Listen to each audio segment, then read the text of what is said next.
우리가 이 신앙생활의 가장 핵심을 이제 그 이야기해 준다, 다룬다 하는 그 성경이 그 이제 에베소서하고 골로새서입니다. 에베소서하고 골로새서인데 둘은 주제가 달라요. 하나는 교회고 하나는 그리스도인데 공통점이 있습니다. 공통점이 뭐냐면 우리가 그리스도를 중심으로 살 때, 또 교회를 중심으로 살 때, 이게 성도들끼리 만나서 하는 대화가 단순히 그냥, 뭐라 그럴까, 그냥 인간의 대화가 아니고, 그 가운데 레마가 있고, 또 찬송이 있고, 감사가 있다. 그래서 신령하다. 이제 이렇게 말씀합니다. 그래서 에베소서에서는 주제가 교회이기 때문에 성령 하나님의 충만함을 받으면 우리가 뭐 밥을 먹든 교제를 하든 양육을 하든 그 모든 것이 다 본질은 같아서 이제 머리 대신 예수님의 말씀이죠. 그래서 그것이 신령한 대화가 된다. 이렇게 말씀하고 골로새서는 이제 그리스도 중심이기 때문에 그리스도의 로고스 말씀이 우리 안에 풍성에 거해서 우리가 하는 대화, 뭐 안녕하세요부터 뭐 고맙다, 뭐 이런 대화까지 다 이게 신령해진다. 이렇게 말씀을 합니다. 그래서 우리 교회는 이제 그런 걸 지향하는 교회예요. 왜냐하면 제자도는 골로새서와 가깝고, 그리고 철치십은 이제 에베소서라고 할 수 있으니까요. 그래서 우리 교회는 모이기를 힘써요. 네, 여러분들도 보면 알겠지만 모이기를 힘쓰고 이 모이는 게 좀 귀찮아지고 약간 예민해져서 까칠해지는 상황이 생기는 거는 그거는 뭐 제가 그렇게 이제 물어봐요. 왜 그러냐고. 그러면 뭐 누가 이렇고 저게 그렇고 뭐 이런 게 마음에 안 들고 하는데 이제 우리 교회 뭐 한 수년 다니다 보면 이런 것들은 현상이고 사실 이 모든 게 다 이제 하나님과의 관계고 예수님과의 관계를 나타내는구나. 내가 이 보이는 이 수면 위에서 찰랑거리는 시비의 문제 때문에 지금 내가 교회와 또 제자도 가운데 있는 이 어떤 영적 배경, 이 본질을 놓치고 있구나. 이걸 우리가 이해는 하고 있어요. 이제 그걸 적용하고 실제로 다루는 건 그분의 이제 믿음과 영성에 달려 있는 건데, 그래서 뭐 이런 이슈가 없을 때 속 시원하게 제가 얘기하는 거예요. 여러분 이 본질이 뭐냐 이런 얘기를 뭐 그런 이슈가 있으면 또 들으면서 뭐 이러니 저러니 하고 뭐 또 소화도 안 되고 그럴 테니까. 근데 그래서 여러분 사실 설교나 또 여러분들이 뭐 식당에서 이제 주방 봉사하면서 나누는 이야기나 사실은 본질은 같아요. 다 생명의 말씀이고 하나님의 축복이고 다 그런 거예요. 신령한 대화예요. 그래서 제가 이제 안 오던 사람이 오는 걸 되게 좋아합니다. 이제 안 오던 사람이라는 거는 주일에는 오는데 평일엔 잘 안 와요. 뭐 조금 멀기도 하고 또 뭐 하여튼 이러쿵저러쿵 해가지고 이제 뭐 일종의 그 사람만의 패턴이 정해지잖아요. 예. 그래서 얼마 전에 박윤희 집사님이 모처럼 와가지고 제가 되게 좋아했어요. 야, 박윤희 집사님 보니까 교회가 밝아지네 막 이러면서. 밝아지긴 뭐가 밝아져요. 그러니까 오니까 잘 왔다 축복하는 거지. 근데 이제 그러니까 뭐 좋다 이거죠.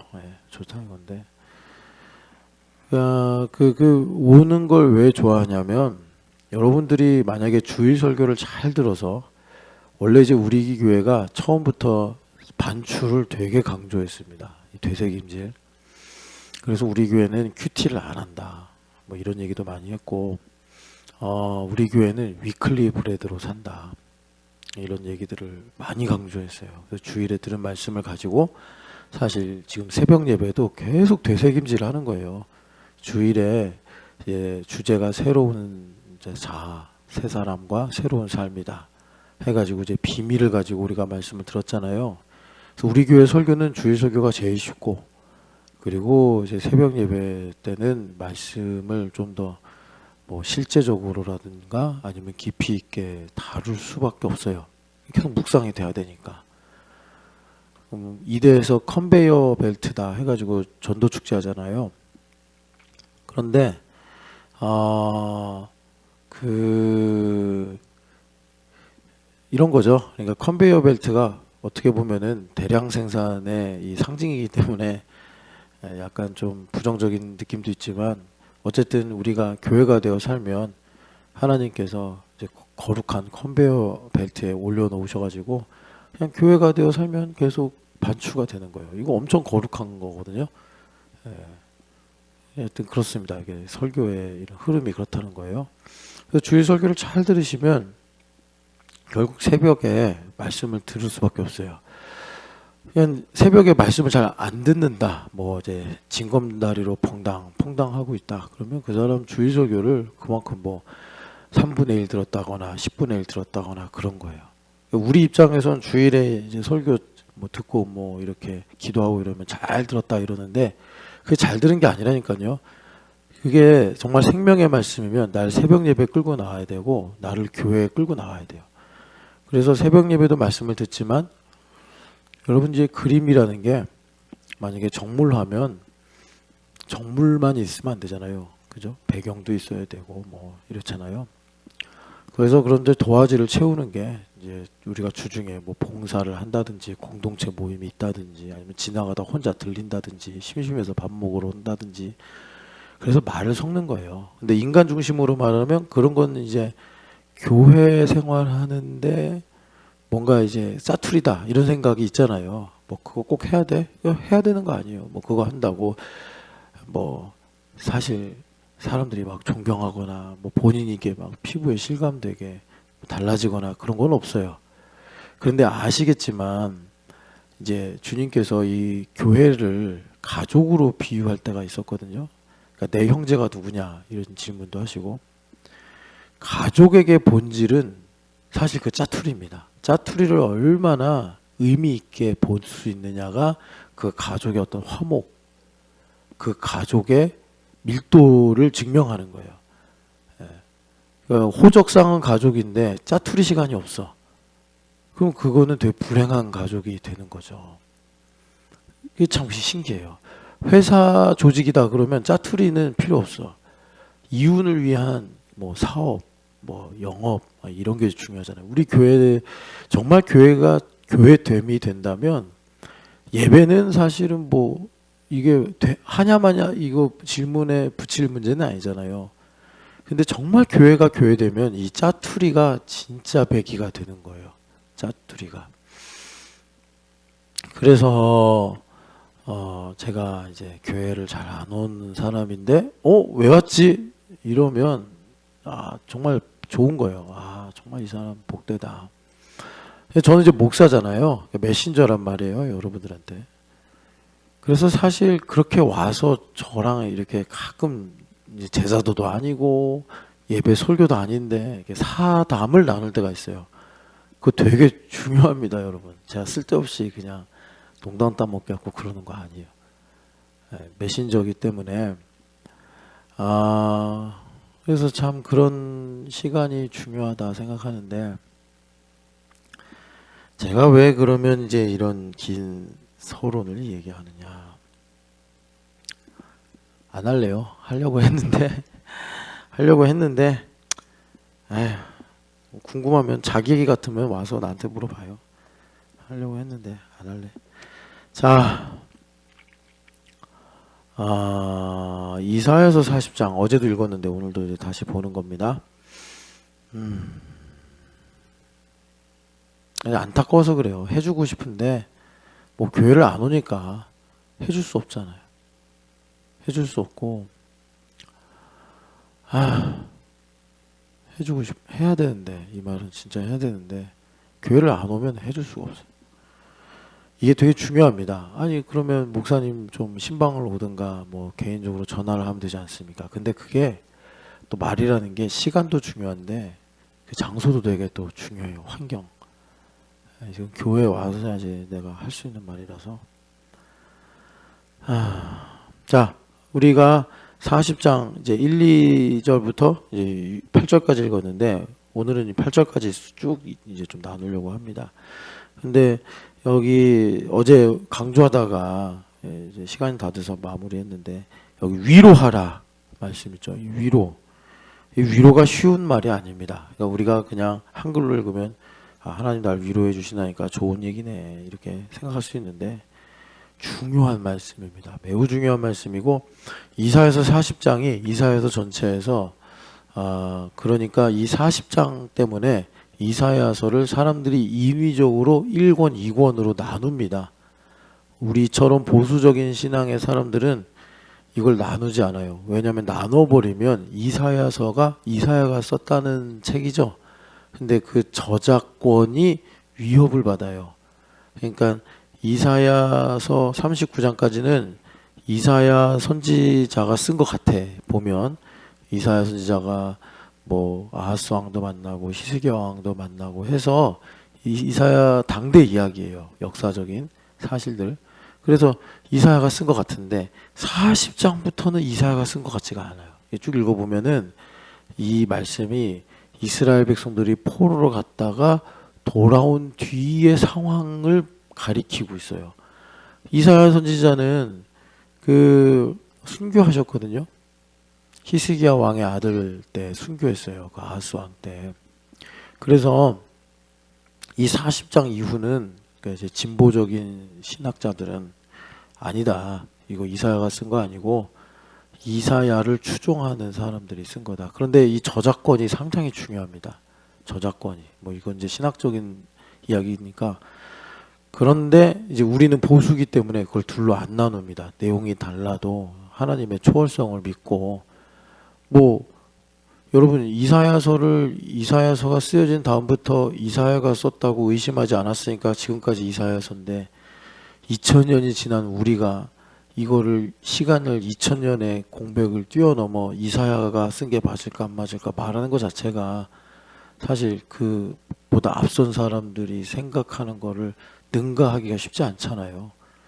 그러니까 이사야가 쓰신 거다 생각하면 이 40장의 무게가 엄청나요. 왜냐하면 이제 뭐 굳이 말하자면 39장까지는 이사야에서 챕터 1 그리고 40장부터는 이사야에서 챕터 2로 넘어가는데 이 이사야에서 40장부터는 그러니까 좀 역사적 사실보다는 예언적 상황이 많아요. 그래서 우리한테 되게 중요하고 여러분들도 40장 이후에 이렇게 생각을 해보면 여러분들이 많이 듣고 또 좋아하시거나 또 기억하시는 말씀들이 많을 거예요. 이사야서 40장 이후에.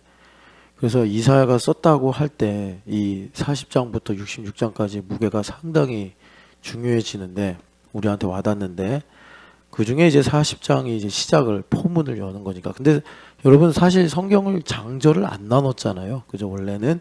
그러니까는 1장부터 쭉 한 맥락으로 가는데 기승전결이라는 흐름이 있을 테니까 거기서 기승 한 전 정도 클라이막스로 진입하는 부분이 이제 40장이다. 이렇게 보시면 되는데 그 이제 흐름을 주님께서 여시는 말씀이 위로하라라는 말씀이니 우리도 귀를 크게 열고 이 위로가 뭔가 사모하고 또 묵상하여 내 마음에 새기고 그래서 정말 하나님의 위로하라 빛이 있으라라는 말씀과 똑같거든요. 지금 이 말씀이 성격으로 보면 어두운 가운데 빛이 있으라 하신 말씀처럼 우리에게 이 위로하라는 건 이제 어둠이긴 어둠인데 구체적으로 말하면 죄악의 형벌로 인해서 이방인의 땅에 가가지고 포로로 살고 있는 백성들에게 그것도 어둠이긴 어둠인데 좀 더 구체적인 상황이죠.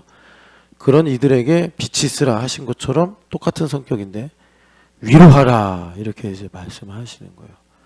우리 인생이 바뀌고 우리 인생의 노역의 때가 끝나서 우리의 인생에 하나님의 여러분 이제 이사야서 보면 나중에 하나님께서 배로 갚아주겠다 막 이런 말씀도 하시고 그러는데 그런 말씀이 응하려면 위로를 받아야죠. 위로를 받아야 돼요. 그래서 지금 여기 위로하라는 말씀이 히브리어 문법으로 보면은 매우 위로해라, 특별히 위로해라 라는 강조 용법이 있다. 이걸 말씀드렸어요. 그런데 여러분 그 나라마다 민족마다 하나님께서 그 구음과 언어를 바꾸셨다고 그랬잖아요. 구음과 언어를 바꾸셨고 수많은 언어와 구음이 있었을 텐데 그 중에 하나님께서 성경을 쓰시려고 헬라어와 히브리어를 선택했단 말이에요. 중요한 건 뭐냐면 한국어도 한국어만의 고유한 성격과 정체성 뭐 이런 이제 구문론을 가지고 있듯이 히브리어도 마찬가지예요. 위로하라. 한국적 정황에서 위로와 이 히브리적 배경을 갖고 있는 위로가 당연히 다르겠죠. 그러니까 우리 누구죠? 세종대왕이 한글을 창제한 거 아니에요? 사맞지 아니하여 중국과 달라. 사맞지 아니할세. 그러니까 우리랑 중국이랑 문자는 같았는데 구음이 다르니까 구음과 문자가 일치가 된 언어를 만들어야겠다. 그래서 한글을 창제하신 거죠.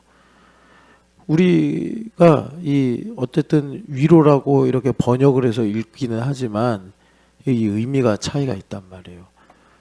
위로는 그냥 넘어가기가 아까운 중요한 말씀이기 때문에 이 위로가 뭐냐, 여러분 위로가 어디서 그러면 이렇게 이제 만들어진 언어일까? 이제 언어는 그릇이고 그 안에 말하자면 의미가 있다고 철학자들이 말하잖아요. 그 의미가 뭐냐 보면은 이제 이들은 성경을 가지고 만들어진 민족이기 때문에 성경에 그 배경이 있죠.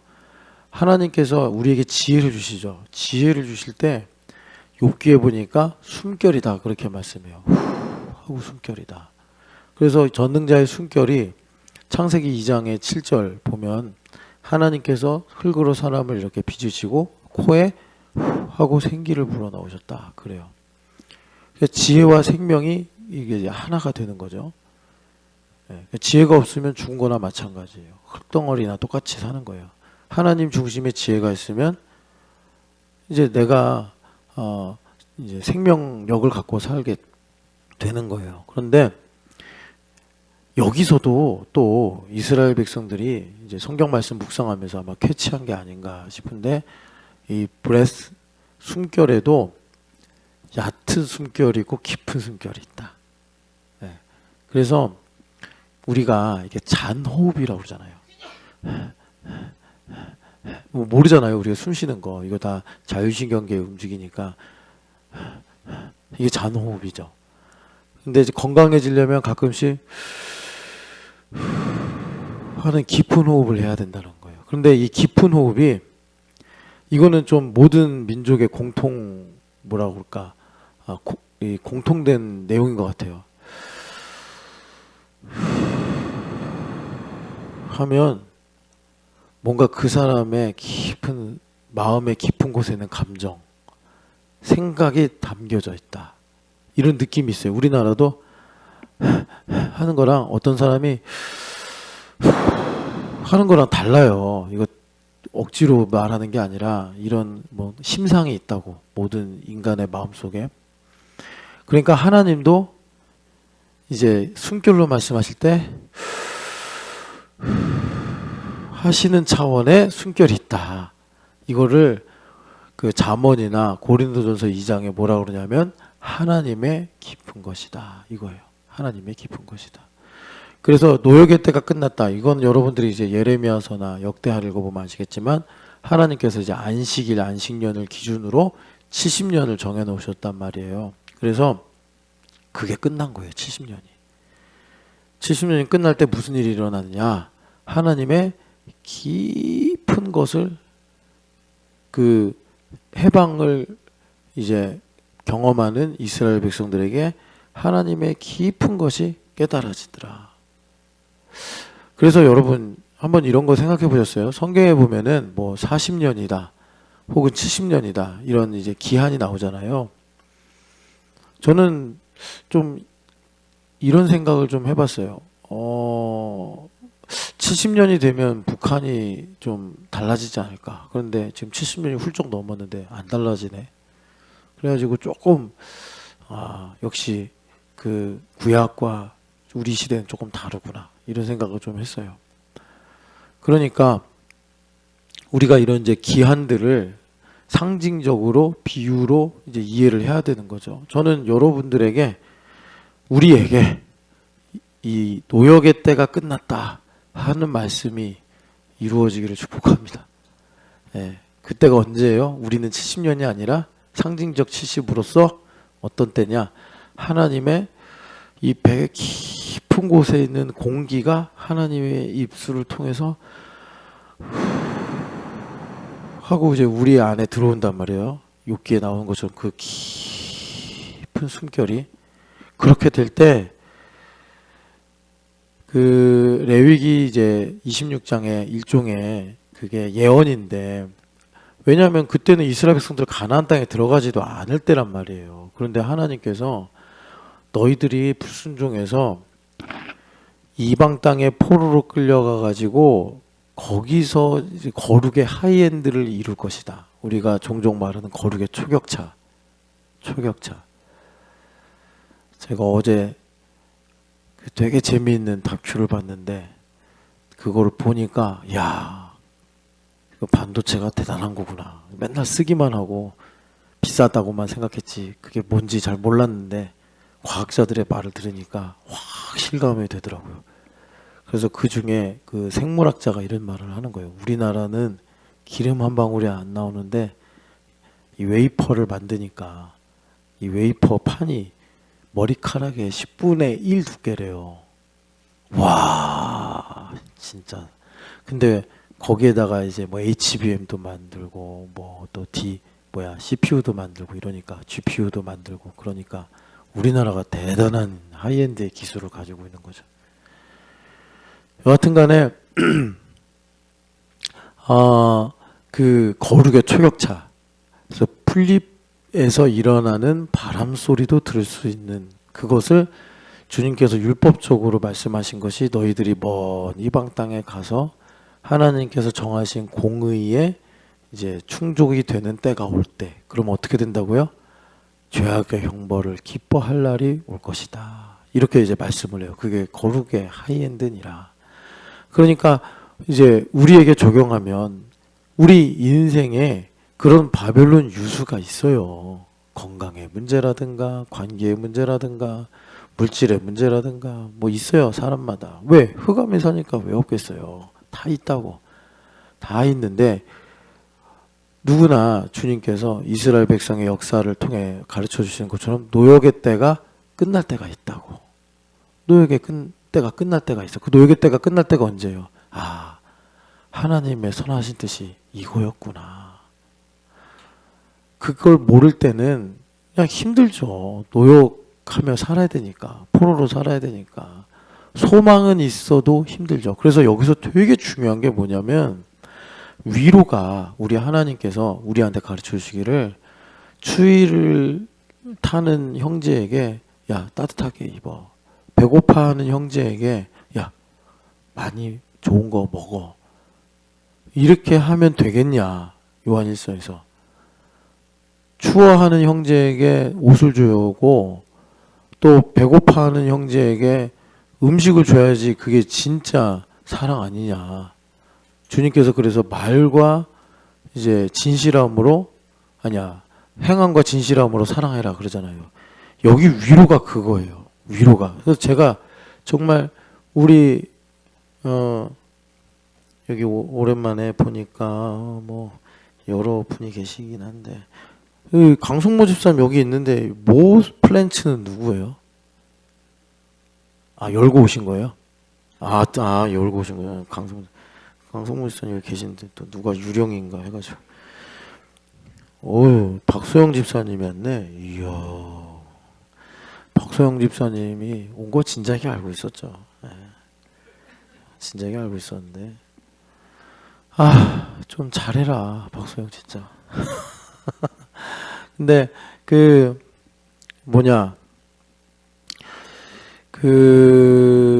그러니까 박소영도 노역의 때가 좀 해방돼야 되는데 언제까지 노역의 시절을 살려고 하죠.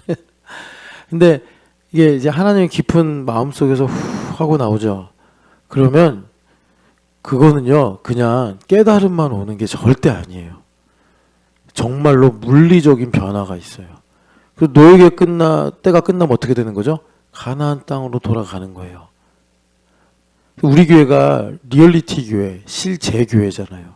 그래서 우리 교회가 하나님을 전할 때, 복음을 전할 때 뭐라고 그러죠? 땅을 주시는 여호와, 땅을 주시는 여호와. 이렇게 이제 우리 교회가 캐치프레이를 만들었단 말이에요.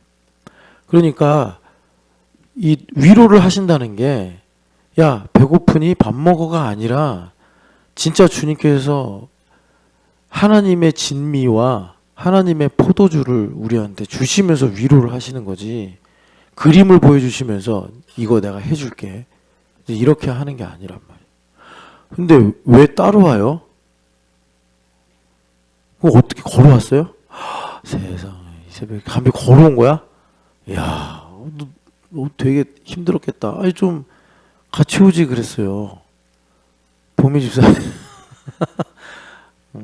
안 올 줄 알았어요? 아 그래요? 뭐 그래, 희한한 사람들이. 담비가도 훌륭하다. 야 그래, 걸어오고. 자, 그래서 여러분 이 위로가 되게 중요하다. 그래서 위로하라라는 말씀이 뭐냐? 이사야서 26장 43절이 이루어진 거다. 죄악의 형벌을 기뻐하게 된다.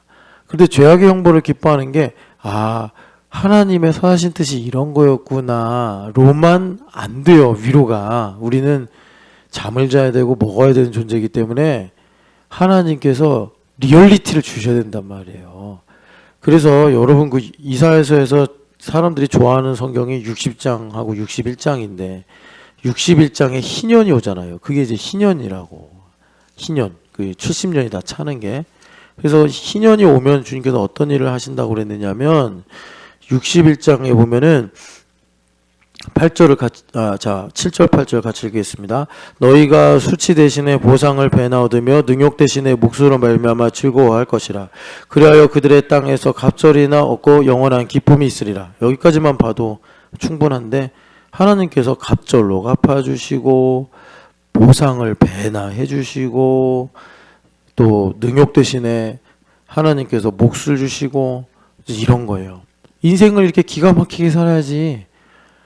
기껏 그냥 애쓰고 땀 흘리고 수고하고 바쁘고 막 그렇게 살았는데 돌아보니 nothing.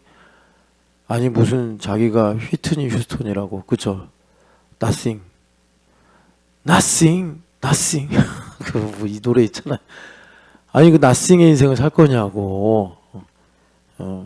정말 주님께서 이렇게 갚아주시고 주님께서 이렇게 우리의 인생에 아름다운 일들을 해주시는 걸 봐야지. 그래서 땅이 되게 중요합니다. 여러분 한번 이사야서 보니까 레위기 26장을 가보겠습니다. 레위기 26장. 근데 진짜 제가 안타까운 게 하늘을 봐야 되는데 닭처럼 땅만 봐요. 닭 키워보셨어요? 옛날에 제가 할아버지 집 가면 닭이 있었는데 닭들은 땅만 보고 살아요. 땅에 지렁이 없나. 그래서 부리로 콕콕콕콕. 저 하늘 좀 봤으면 좋겠네. 원래는 닭이 아니라 하늘을 멋있게 나는 새인데 닭장에서 태어나가지고 자기가 닭인 줄 알아. 그리고 닭들하고 꼬댁 다니면서 계속 땅만 이렇게, 이게 땅만 이렇게 탁탁탁 찝는 거예요. 뭐 벌레 없나 이러면서. 얘는 닭이 아닌데 원래. 안타까운 거예요.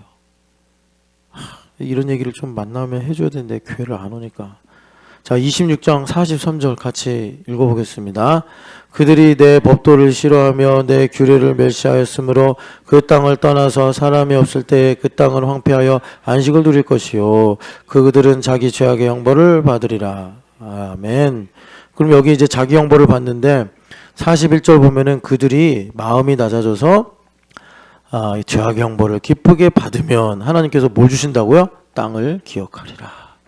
이제 리얼리티의 이런 위로가 이제 우리에게 있게 된다라고 주님께서 말씀하시는 거예요. 그래서 이 위로가 매우 중요하고, 여기 이제 위로하라 이 말씀 드렸잖아요. 그냥 깊은 데서 나오는 하나님의 숨결이라고. 그러니까 우리는 어떻게 하겠어요? 그걸 들으려면 나를 깊이 성찰해야죠. 나를 깊이 성찰해야 돼요. 그래서 그 깊이 성찰한다는 게 뭐냐면, 이제 여러분들한테는 제가 이렇게 신학적인 내용을 말씀드려도 그게 그렇게 뭐 이제 이해도 어려울 수 있고 또 우리한테 중요한 건 적용이잖아, 적용. 그러니까 제가 이제 적용 차원에서만 말씀드리는데, 그러니까 이 그 위로한다라는 말 안에 어떤 의미겠냐면 하나님께서 돌이키신다라는 표현이 있어요. 의미가 있어요. 돌이키신다. 그런데 여러분 성경에 보면 하나님은 어떤 약속을 바꾸시거나 뜻을 변화시키시는 분이 아니라고 계속 얘기하죠.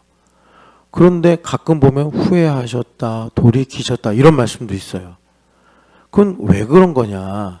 그걸 이제 신학적으로는 그 앤스로포파틱이라고 그래가지고 신인 동형론적인 표현도 있고 신인 동심적인 표현. 예. 그러니까 이제 하나님의 심상을 우리가 이해를 하도록 눈높이를 사람 수준에 맞춰서 표현해주는 신학적인 표현들이 있어요. 그런 게 이제 뭐 하나님께서 슬퍼하셨다라든가 하나님께서 진노하셨다라든가 하나님께서 후회하셨다라는 건데, 마치 그리스 신화에 나오는 신들처럼 하나님도 불완전한가? 라는 생각을 가질 수 있는데, 우리가 하나님 중심으로 그런 것들을 보면 하나님의 어떤 이런 큰 계획과 깊은 뜻이 있는데, 그걸 우리가 하나님의 눈높이에서 이해할 수 없으니까 하나님께서 이제 우리의 수준에 맞춰서 그렇게 표현을 해주시는 거구나, 이런 거예요. 그런데 지금 여기 위로하라라는 말씀이 어떤 이제 깊이를 가지고 있냐면, 얼마 전에 어떤 분이 이제 제자도에 와서 이제 제자도를 깊이 있게 하면, 그러니까 여러분 있잖아요. 제가 계속 말씀드린 게 우리 교회는 제자도 교회잖아요. 제자도 교회인데 여러분 복음서에서 예수님께서 제자들을 부르신 거 봐봐요.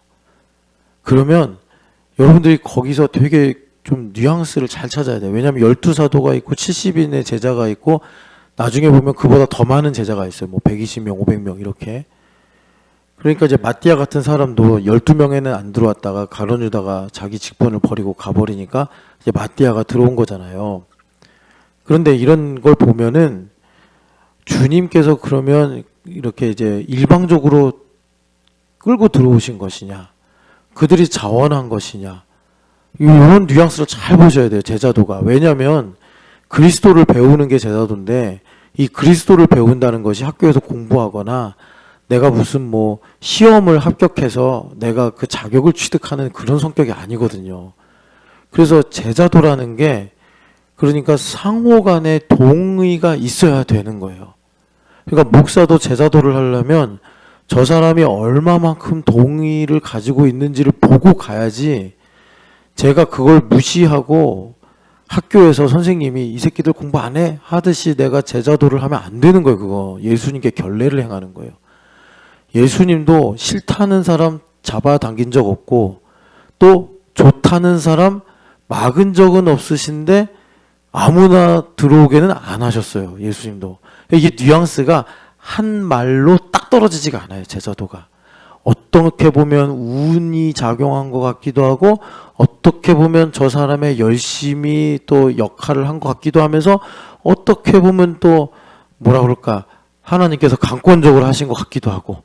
그러니까 이게 이 한 가지 말로 딱 떨어지지가 않아. 딱 떨어지지가 않는데, 여하튼 중요한 거는 일방적으로 되지 않는다. 상호 간의 동의를 갖고 가는 거다. 그래서 제가 이렇게 딱 봐서 아니다 그러면 저는 여러분 우리 교회에서 최상의 교회 생활 서비스를 해드리려고 엄청 노력합니다. 여러분들이 마음에 안 들 수는 있어요. 제 서비스가. 제가 최대한 서비스를 제공하려고 노력을 해요. 예. 그리고 두 번째는 좀 동의가 있다 싶으면 이제 좀 가르치죠. 이제 가르치는 것도 좋게 말하는 가르침이 있고 좀 이제 제가 타박 수준으로 혼낼 정도의 가르침이 있죠. 그런 거 있고, 그 다음에 이제 어떤 거냐면 우리가 살아갈 때 항상 지금 우리가 사는 시대가 포스트 모던이잖아요. 양자역학 시대라고.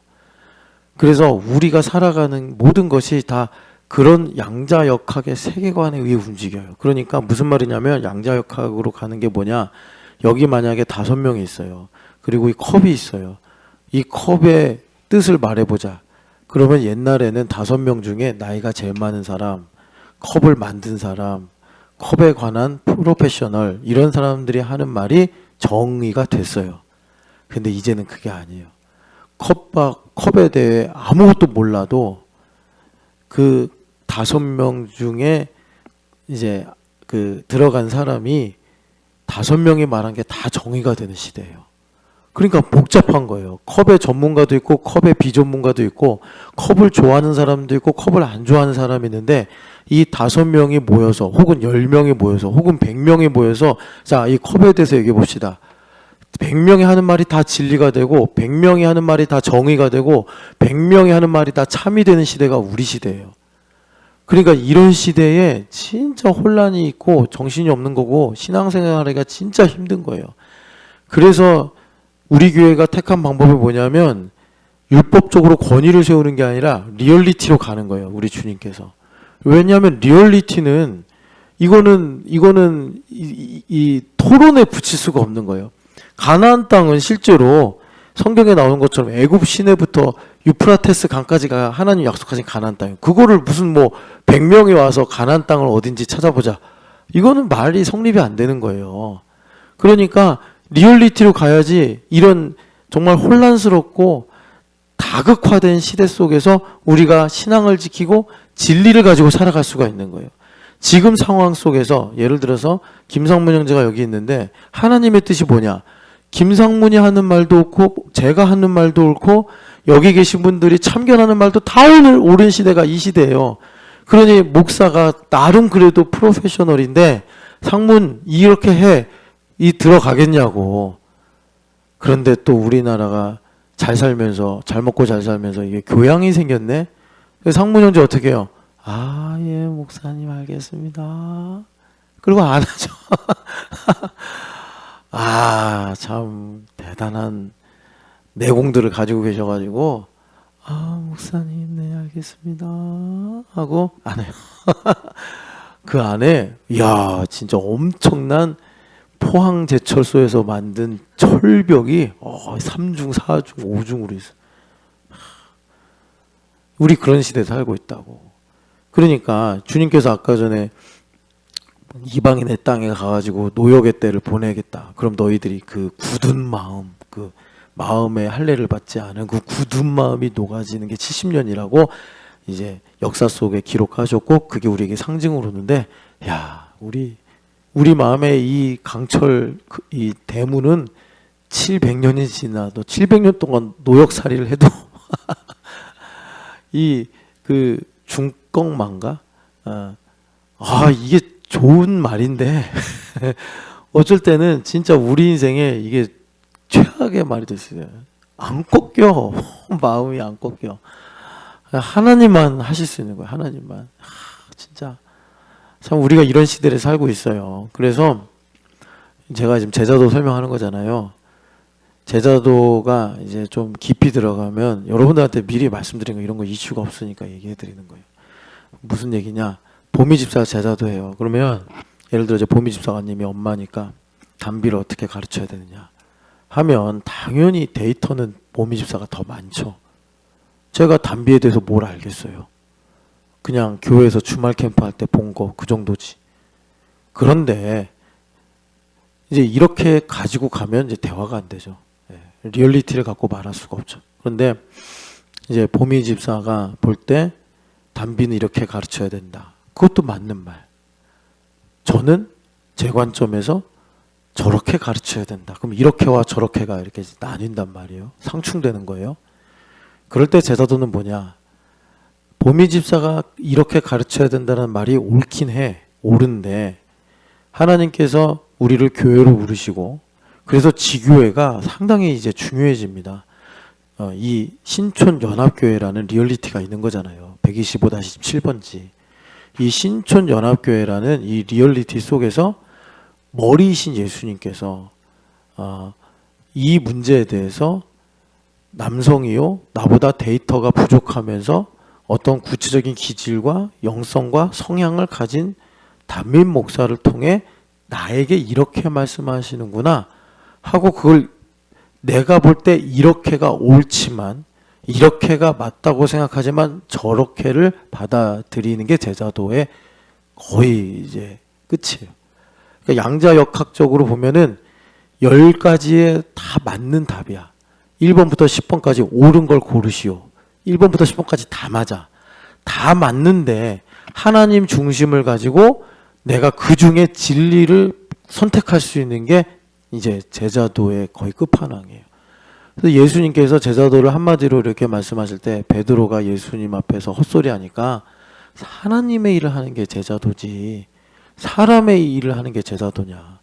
그러니까는 이제 그 10가지 문항이 있어요. 10가지 다 옳아. 그런데 그 중에 9가지는 사람의 일로 옳은 거고 좋은 거고 한 가지만 하나님 중심으로 이제 진리가 되는 거예요. 그런데 이 거룩의 초격차를 이루지 못하면 여러분들이 이 문제를 직접 만나지 않아도 예상할 수 있는 게 내 입장에서 뭐가 제일 싫죠? 하나님 중심의 답이 맞는 건 알겠는데 가장 거부감이 와요. 가장 거부감이 와. 그래서 답을 썼다가 고쳐서 틀릴 수도 있고 애초에 내가 무의식에서 그게 만약에 7번이라면 7번이 안 보여. 여러분 무의식이 무서운 거 알죠? 알면서 보면서도 못 보고 내가 놓치는 게 무의식이에요. 그거 예전에 무의식의 뇌과학이라고 한번 소개해드렸잖아요. 그 책 보면은 되게 다양한 실험들이 있는데 이제 그 마을에 이렇게 이제 사람들이 습관적으로 운전하는 거예요. 습관적으로. 근데 이종표를 바꿨어. 그런데도 습관적으로 운전해서 병원의 위치가 달라졌는데도 계속 그쪽으로 가는 거예요, 사람들이.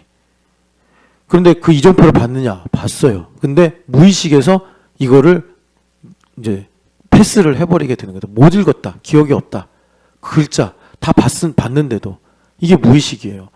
그러니까 여러분 성령 하나님께서 우리에게 깊은 걸 말씀하실 때 예수님 하나님 되게 많이 말씀하시잖아요. 보기는 보아도 보지 못하며 듣기는 들어도 듣지 못하며. 왜 그런 거죠? 무의식 속에서 나의 의식을 지배해가지고 패싱하게 만드는 거예요. 패싱하게. 그러니까 우리 인생이 여러분 그 10가지 문항만 있겠습니까? 더 복잡한 우리 교회에서 여러분 그 선생님들도 많죠. 또 박사 받은 사람 많죠. 우리 교회. 이 사람들이요. 그러니까 자기들이 그 기술로 살아가는 방법으로 채택한 그 엄청난 지식들 때문에 우리 담비 같은 아이는 한 3가지 정도? 거기서 이제 하나님의 뜻이 무엇인지 찾으면 돼. 얘도 이제 우리 시대에 살고 있으니까 나름 복잡한 거예요. 3가지 중에 하나를 찾아야 돼. 그런데 우리 교회 선생님들 맨날 가르쳐야 되고 그래서 맨날 배워야 되는 사람들 그리고 박사까지 공부한 사람들 안브라잠부터 해가지고 뭐 박사들 우리 교회 많잖아요. 그런 사람들은 이 문항이 막 30개 40개 돼요. 그 중에는 자기도 모르게 막 작용되는 문항들도 있어요. 그렇게 복잡해지면 뭐가 문제냐면 내가 그 많은 문항 중에 하나님 중심이 안 보여. 패싱해버려. 그래서 제가 이제 그걸 기어코 찾아가지고 이게 하나님의 답이다라고 말하고 싶은데 일단 동의가 없으면 접근을 못하고 하면 안 되는 거고 저도 동의가 되더라도 그분의 믿음의 성숙도에 따라서 말씀을 해야 되는데 여러분 우린 율법하에 살고 있지 않습니까? 언제까지 네 김상문 집사님 뭐 주현 집사님 근데 언제까지 이렇게 부드럽게 얘기하냐고. 시간은 가고 세상은 빠르게 변화되는데 때로는 그만! 이렇게 얘기할 수 있어야 된단 말이에요. 그만! 그러면 목사님 상처받았어요. 왜 저한테 그렇게 말씀하세요? 그러면 제가 아이고 죄송합니다. 그래야지 제가 뭐라고 그래요.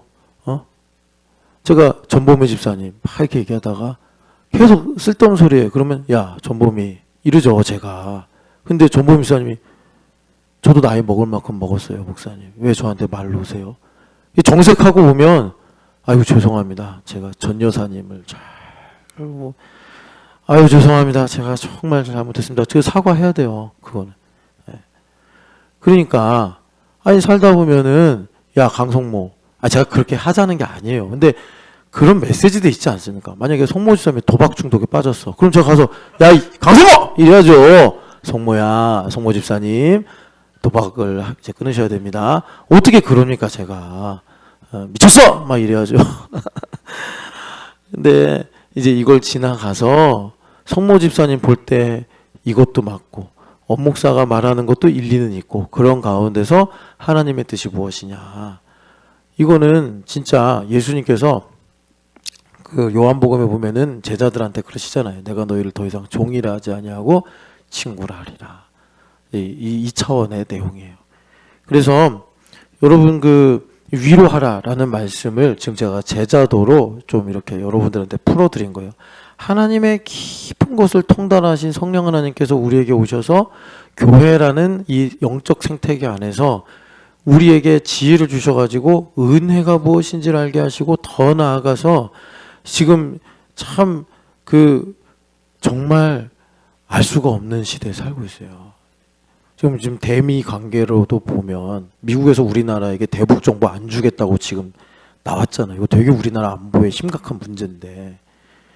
그러니까 미래를 알 수가 없는 거예요. 아니 뭐 주식이 6천 이상 올라가면 뭐합니까? 김정은이 실수로 미사일 한번 눌러가지고 전쟁 나면 아무 소용 없는 건데. 근데 지금 미국에서 그 통일부 장관이 고의인지 실수인지 모르겠는데 하여튼간에 그 기밀 사항을 유출해가지고 정보 제공 안 하겠다. 너희랑 동맹하기 힘들다. 지금 이런 상황이고.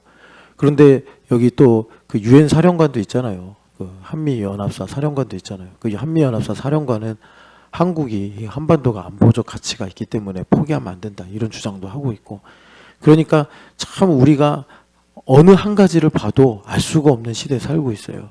그렇기 때문에 여러분 이런 상황 속에서 지금 주님께서 우리에게 말씀하신 위로하라.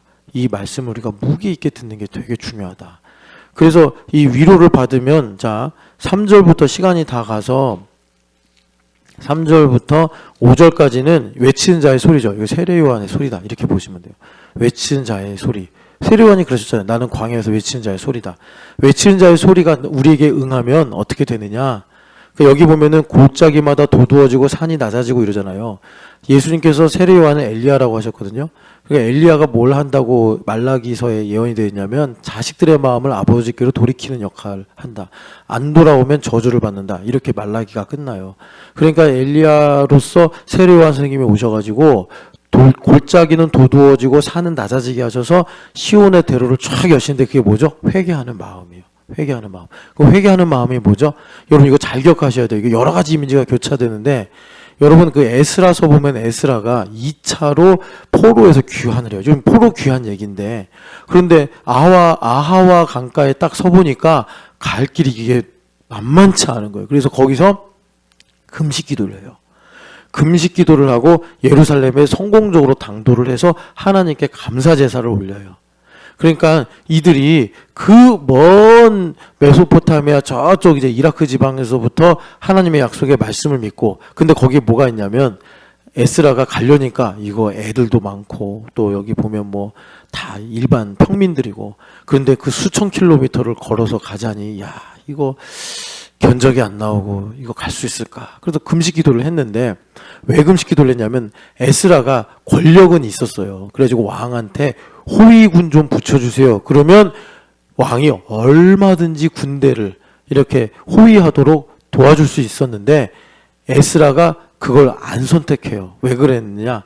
자기가 이제 그 페르시아에서 인정을 받는 그런 지위가 있고 거기는 하나님 명예가 달린 거예요. 그래서 에스라가 하나님께서 명령하셨습니다. 왕이시여 저를 이제 제 그 조상들의 땅 가나안 땅으로 보내주십시오. 그래서 그 아닥사스다 왕이 그래? 야 하나님의 손이 너희를 인도한단 말이지? 그래 가라. 믿음 좋다. 그랬어요. 그런데 며칠 후에 좀 군대 좀 보내주세요. 그러면 아닥사스다 왕이 하나님의 손이 너희를 인도한다며 군대가 필요한 거야? 이렇게 이제 하나님 명예가 실추가 되니까 이제 에스라가 선택을 해. 군대 요청 안 하고 금식기도 가겠다. 그래서 하나님의 손이 인도해서 진짜 거기서는 그 매복한 도둑들 그리고 이스라엘을 위협하는 원수들 그들로부터 하나님의 손이 구원하셨다라고 하지만 여기서는 골짜기가 도두어지고 산이 낮아져서 실제로 뭐 그렇게 지형 변화가 있는 건 아닌데 시적으로 그렇게 비유해서 표현한 거잖아요. 그렇게 하나님의 은혜가 임한 거예요. 그런데 여기 잘 들으세요. 회개하는 게 어떤 결과를 가져왔냐면, 그러면 산 넘고 골짜기 건너서 에스라와 함께 가려고 하는 사람들이 고생한 거잖아요. 그런데 그들이 돌아보니 하나님의 손이 지켜주셔서 강도들과 원수들로부터 지키시고 보호하신 것인데, 자, 회개를 하고 보니까 그 모든 것 다 하나님 하신 거고, 그리고 그 모든 여정이 하나님께서 내 마음에 찾아오신 거구나. 그러니까 그 긴 수천 킬로미터의 여정이 내 마음에 하나님께서 임하시는 시온의 대로가 된 거예요. 여러분 이거 이해가 되십니까? 그 모든 과정을 내가 가나안 땅 들어오려고 진짜 고생 많이 했어가 아니라 돌아보니 참 하나님의 은혜였네. 여러분들 인생이 다 그런 거예요. 그 골짜기 건너고 산 넘고 여러분 그래서 여기까지 오신 거라고. 아니 안 그런 사람이 어딨냐고. 돌아보는데 여러분 위로하라라는 말씀이 성경에 또 어디 대표적으로 나오냐면 시편 23편 4절이에요. 주의 지팡이와 막대기가 나를 안위하셨나이다. 그러죠? 그게 위로랑 똑같은 말이에요. 그러니까 하나님의 막대기와 지팡이가 나의 인생을 인도한 거예요. 정은정의 대학 시절, 정은정의 고등학교 시절, 정은정 기억도 못하는 기어다니던 영아 시절, 하나님의 지팡이와 막대기가 안위하신 거예요. 그게 성령 하나님의 영감으로 나에게 위로가 돼서 내 인생이 그렇게 탁 펼쳐지는 거예요. 알고 보니까 내가 주님께 간 것도 있지만 주님께서 내 마음에 찾아오신 시간이었구나. 나의 교만으로 높아진 언덕을 낮추시고 나의 절망으로 깊어진 골짜기를 도두어셔서 주님께서 내 마음을 평탄하게 하셔서 나에게 찾아오신 일이구나. 이게 광야에 외치는 자의 소리를 듣고 회개하는 거예요. 회개하는 거.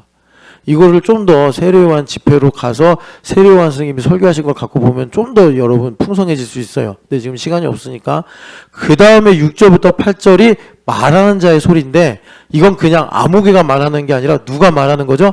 창조주 하나님께서 말씀하시는 것이고, 그리고 예수님께서 로고스가 육신을 입고 오셔서 말씀하시는 거예요. 그래서 예수님께서 뭐라고 그러시는 거죠? 푸른 마르고 꽃은 시드나 하나님의 말씀 영원하다. 이 말씀 뭐죠? 이 말씀 천국 복음이에요. 그래서 우리 인생에 되어지는 것을 말하는 자의 소리로 열어주신다. 그러니까 이 외치는 자의 소리와 말하는 자의 소리가 지금 어디에 다 있는 거죠? 하나님의 깊은 속에서 위로하라 하시는 그 breath deeply, 깊은 곳에서 주님께서 숨결로 우리에게 후 하고 말씀하시면 이 소리들, 외치는 자의 소리와 말하는 자의 소리가 우리 삶에 응하여 우리 인생을 주님께서 새롭게 보게 하셔서, 이제 결론이 이거예요.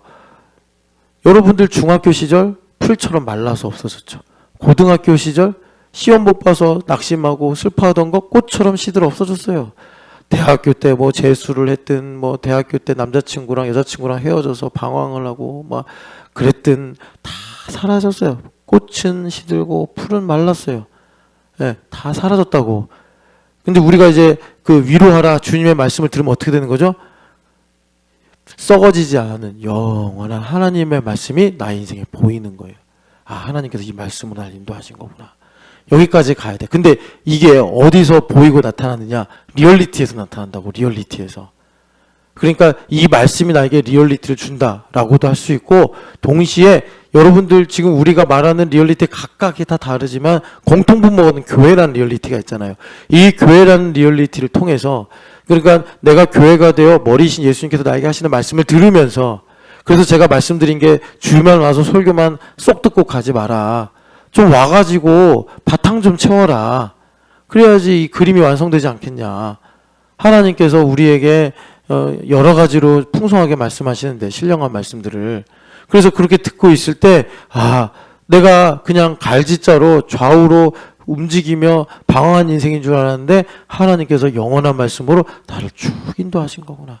그래서 여러분, 창세기는요, 교회를 보여주는 중요한 성경인데, 교회 역사가 그러니까 어디서 귀결되냐면 요셉인데, 요셉 보면 하나님 말씀 받아서 그 이후로 자기가 알 수 없고 자기가 계획하지 않은 인생길을 걷잖아요. 보디발의 집에 갔다가 감옥에 갔다가 막 이렇게 왔다 갔다 하는데, 나중에 요셉이 깨닫는 게 뭐죠? 아, 형들이, 주인이 죄수가 돼서 내가 인생을 산 게 아니라 하나님의 변하지 않는 말씀 나를 쭉 이끌었구나. 그래서 이 말씀을 딱 붙잡아야지 마침내 그 레위기 26장의 말씀처럼 아브라함과 이삭과 야곱에게 약속한 그 리얼리티를 하나님께서 우리에게도 이제 주신다. 그 리얼리티가 이제 이 땅에서 우리에게 주님께서 주시는 기업이요 삶인데, 여러분 이 위로하라 이 말씀을 여러분 깊이 사모하시고, 위로는 절대로 주님께서 말로만 야 괜찮다 힘내라 너 잘 될 거다 이렇게 말씀하시는 것이 아니라 반드시 리얼리티가 온다. 분천과 샘이 있는 땅을 주실 것이며, 하나님께서 아름다운 성읍을 주실 것이며, 거기에 포도원과 감람원이 있을 것이다 하신 그 분명한 리얼리티를 주님께서 우리에게 위로로 말씀하시더라. 그럴 때 여러분 두 가지 소리가 응하는데, 하나는 외치는 자의 소리요 하나는 말하는 자의 소리인데, 여러분 이 두 소리가 우리 삶에 밤은 밤에게 말하고 낮은 낮에게 말한다 하는 것처럼 이 우주 가운데 충만하시기를 축복합니다. 사랑하는 하나님 아버지, 참 말씀을 우리가 듣고 전하는데도 하나님 참 시간이 너무 빨리 가지만, 성령 하나님께서 또 우리 일상 오늘 하루를 통해서 가르쳐 주시고 깨닫게 하시고 생각나게 하시고 보게 하셔서 하나님 아버지 말씀의 길로 걸어가는 우리 신촌연합교회가 되게 하여 주시옵소서. 하나님 아버지, 우리가 교회가 되는 것은 하나님의 집에 거하면서 하나님의 말씀을, 하나님의 소리를 여러 모양으로 듣는 것인 줄 믿습니다. 하나님 외치는 자의 소리와 말하는 자의 소리가 우리 귀에 응하여 하나님의 이 약속과 또 하나님의 리얼리티를 우리가 가지고 살아가는 거룩한 영광스러운 하나님의 백성들 되게 하여 주시옵소서. 살아계신 예수님의 이름으로 기도합니다. 아멘.